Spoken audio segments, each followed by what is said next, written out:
Chapter 8. We called it the Battle of Lee's Mill, or Burnt Chimneys, after the ruins of an old mill near the rebel line. The Rebs themselves called it Dam No. 1 Skirmish. It was no skirmish, though, a captured Reb grumbled. It was more of a darn battle. It was to me, anyway. When the smoke had cleared and our companies reassembled, I realized how costly our attack had been. Company D alone lost 8 men killed and another mortally wounded. Many more were wounded. The regiment proper counted 26 dead and over 60 wounded. 9 of those died within the next week or so. We musicians spent that week helping Doc Jones tend the sick and wounded. It was the worst sort of job. Between the heat and the flies, those poor fellows suffered terribly. About all a boy could do to help was mop their foreheads with a cool cloth, bring them a cool drink of water, or write a last letter home. Will Scott was one of the first to die. He was alert a good bit of the time, but the pain got a lot worse, and his eyes lost their focus. Julian scribbled a last few words to send to Will's family. Then Doc Jones told us to cover him up. His suffering is over, the doctor said, sighing. Nobody will ever fault that young man for anything again. I nodded my agreement. Then I walked off into the nearby trees and wrote a letter of my own. I managed to compose a few ordinary lines to Ma, assuring her I was still whole and being well looked after, and I greeted James and Charlie. Then, without really intending it, I told them of the battle. I wrote about the gore and the blood and the moans of the dying. When I finished, I stared at the words and noticed my paper was spotted with water droplets. I was crying. 2 powerful hands seized my shoulders and squeezed them tightly. "Pa," I gasped, looking up into his sorrowful eyes. "Mind if I have a glance?" he asked, nodding towards the letter. "No," I said, passing it to him. He sat beside me, and I settled in under his arm the way I had when I was a child. He read the words with some effort. My penmanship was barely adequate at the best of times, and the tears had caused the marks made by my pencil to stray here and there. I didn't intend to say so much about the fighting, I confessed, when Pa returned with the letter. "You could just send the first part, son," he noted. "She might take alarm to read the rest." "Yes, sir," I agreed. I carefully tore the paper, and he smiled his approval. "You've seen the elephant now, Willie," he observed, choosing the phrase veteran soldiers were fond of using to signify a man's first time under fire. "What did you think of it?" "Not much," I said, frowning. "I understand the regiment lost 100 men. There's talk of sending some back to St. J to recruit. You could speak to Colonel Hyde about it." "I guess I'll stay," I told Pa. "I feel like I'm doing something here. Maybe not much, but more than I would accomplish back home." "You've already done a good deal already," Pa agreed. "Your lieutenant speaks highly of you, and Dr. Jones praises your work. It was the doc who arranged for me to visit." "He gives us stick candy, too," I muttered. "Looks after the children, Pa. I don't feel much like a child anymore." "I believe you have some time left before you'll be borrowing my razor." "Lando couldn't boast much of a mustache, Pa, but he's just as dead as anybody. I don't suppose age matters so much." "No, you're right about that, son," Pa agreed. "This army buries plenty of boys, and I wouldn't like to think you could be one of them." "Don't worry," I said, sighing. "I won't take any chances." "No?" he asked, probing my eyes with his own. "I spoke with the bishops. Jerry said you dashed about like a rabbit, drawing shots like flour draws bees." "There were some who splashed back and forth across the stream rescuing helpless soldiers," I argued, thinking of Julian in particular. "Me, I just sat and tended the wounded. I shot no rebels. I'm not a real soldier, Pa, just a drummer." That notion haunted me as I went about my nursing duties. I was really no better than a spectator, close enough to see and hear, but not truly a member of the fraternity of soldiers. You had to carry and fire a rifle to be admitted to that select group. I was out gathering firewood the last day of April when a rock nicked my shoulder. "Willie?" an odd voice called. "Who's there?" I asked, dropping my bundle of kindling and gazing warily around at the dense underbrush. "Shh," the voice pleaded. "It's Jeb." He stepped out from behind a nearby tree, and I scowled. His face faded as he followed my gaze to the sling holding his left arm. "Ain't much," he assured me. "No more'n a crease. You Vermont boys let loose a volley or two at us, and I got nicked." "I don't know that I can go on trading, not with the war on," I declared. "I've had friends killed." "I've buried a brother," he growled. "Still, it seems like the old truce is on between the lines, and my sergeant's got a thirst for Yank coffee." I tried to harden my eyes, but when he took off his cap and grinned, I couldn't help but laugh. "You've still got your ears, eh?" I asked. "Poor shots, you Yanks," he observed. "I did my best to shy from range, of course. Still, a good shot." "I'll get some coffee," I told him. "Here," he said, dragging a basket out from behind the tree. It contained vegetables and tobacco. "How much?" I began.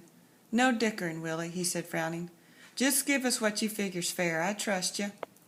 "It doesn't seem possible for us to be at war," I cried, sitting on a nearby rock. "There's not a good enough reason. Jeb, I've been madder at neighbors." "Don't you go trying to figure out weighty matters now," he scolded. "That's not for drummers to do. All we can do is follow our orders and maybe cheer the men some. Do their swapping for 'em. It's hard enough dodging musket balls and sergeants." "I guess," I confessed. "You keep your head down, Jeb, and I'll bring your coffee tomorrow." "Best do it tonight," he urged. I thought to ask why, but I didn't. He could no more speak of his regiment's orders than I could. 3 days after we completed the trade, the rebel guns across the stream opened up a fierce bombardment. That night, burning fuses etched arches across the blackened sky, and I cowered in my tent, praying the Rebs were aiming at some other more important target.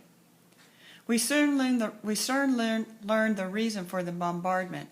On Sunday, May 4th, word reached us that the rebels had abandoned Yorktown. All those fireworks were just a cover for the Reb retreat. Like the other regiments of the Army of the Potomac, we packed up our camp and began marching towards Richmond.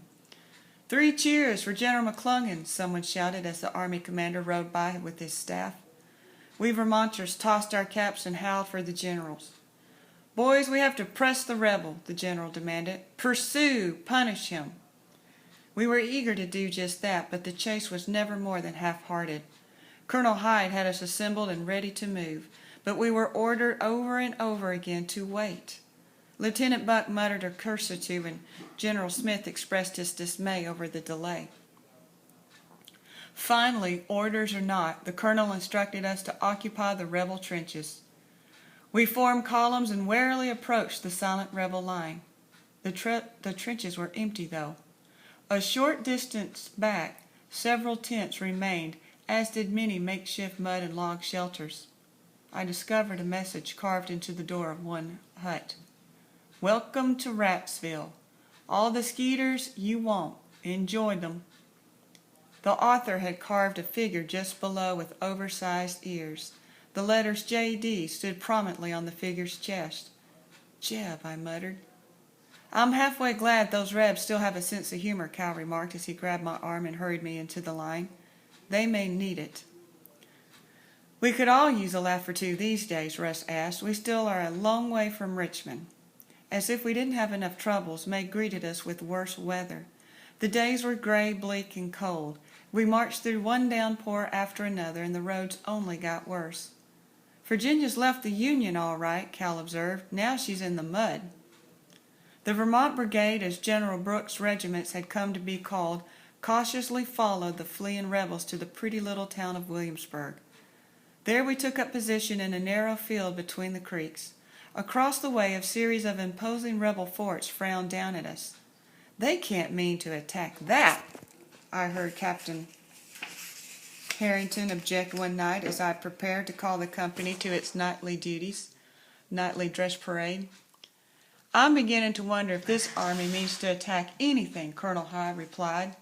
"We lose more men to fevers than 10 rebel regiments could kill." One morning, a whole pack of riders appeared in camp a few minutes after reveille. "Attention!" Sergeant Currier barked. "Finally," Cal said. "Orders." "At ease," Captain Harrington muttered. "There's not a general among them." In fact, they were war correspondents visiting the field. They talked with us, asked questions, and passed on news of the war. The big news is that Norfolk has fallen, a youngish fellow from Boston explained. President Lincoln led a few companies of soldiers into the city himself, and all the defenders were gone. It was an easy capture. What about the Merrimac? Russ asked. Blew herself up, a second correspondent told us. The Rebs burned what remained of the Navy Yard, but we did capture some supplies and a quantity of cotton. Now that we control both banks of the James River, we can send the fleet up to Richmond and secure the city's surrender. Then the war will be over soon, Cal said, wiping his forehead. The Rebs won't have any stomach for a fight once Richmond falls. I don't believe it will be that easy, the Bostonian said, shaking his head. Ships alone may not thwart Joe Johnston. General McClellan believes the rebels have 100,000 men in their trenches.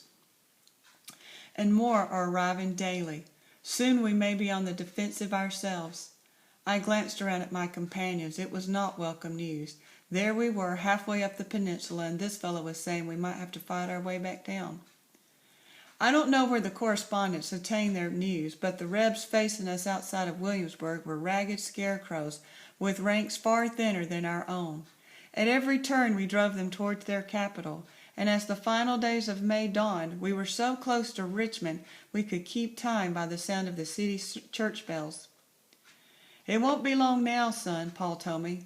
They can't hope to stop us now. That next morning, after beating reveille, I was surprised to discover Colonel Hyde standing outside my tent. Drummer Johnston, we have a problem, he said, frowning at me. We do, sir, I asked. Or I do? We do, the colonel said, betraying a trace of a smile. You have served this regiment since December, but it appears that you were never officially mustered. I signed the book, I protested. I have no doubt as to your intentions, sir, but the fact remains that you have drawn no pay. Pay, sir? I asked. You don't pay drummers. I'm not a real soldier, after all. Musicians in my regiment are allowed at a full private's pay, the colonel insisted. $13 a month dating back to December. That totals $65. Now, if that sounds agreeable, repeat after me the official oath and sign the enlistment forms. And I did just that. Then I eagerly waited for the Colonel Hyde to hand me my $65. The colonel noted my open hand and laughed. I'm afraid a soldier's pay can be slow in coming, he said. Some of the men were paid back in November, I believe. New recruits have to be patient. New, I asked. You've only been a soldier a few minutes, Willie, he noted. Give or take 6 months. I suppose it could be worse, I observed. They might not feed us but every 6 months, too. Not that they overdo it anyway. I noted my shrinking middle. I suppose you should immediately report to Dr. Jones, then, the colonel declared, tapping my shoulder, for a candy ration. I couldn't locate the doc, but it wasn't very important. I didn't even care too much about the money. There wasn't anything to spend it on out there in the Virginia mud. I felt a little taller signing those papers, and knowing that I was worth $13 a month to somebody made me value myself. I didn't stand around congratulating myself for very long. That evening a tremendous thunderstorm boiled up overhead, drenching every inch of us. I saw cavalry horses stuck in the mud up to their knees. Company F's drummer, not much bigger than me, was close to sucked under by that mud. When his tent mates hoisted him out, he was bare below the waist. That bog had stripped his pants, drawers, and boots, too. The thunderstorm turned out to be the omen Sergeant Currier suspected. On the last day of May, the rebels attacked a place called Fair Oaks. I could hear the cannons through the hills.